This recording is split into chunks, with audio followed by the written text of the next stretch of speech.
বিশাল ব্যস্ত রাজুদা এখন। এই 3টে পরোটা, একটা সেদ্ধ ডিম, এটা 40 টাকা। 3টে পরোটা, ডিম 40 টাকা। তোমার জন্য এটুকু ফ্রি গিফট। রাজুদা আমাকে 1 প্লেট দিও।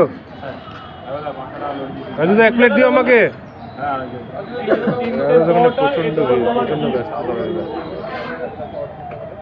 দাদা জল 100 লিটার এনেছি, কি আর কি করবো বলো? অদিদা ওখানটা একটা ফ্রিজ দেখতে পাচ্ছ, কার তোমার? ওখানে একটা ফ্রিজ দেখতে, ফ্রিজ তোমার, তাহলে কার? নতুন অ্যাড্রেসটা একবার বলো।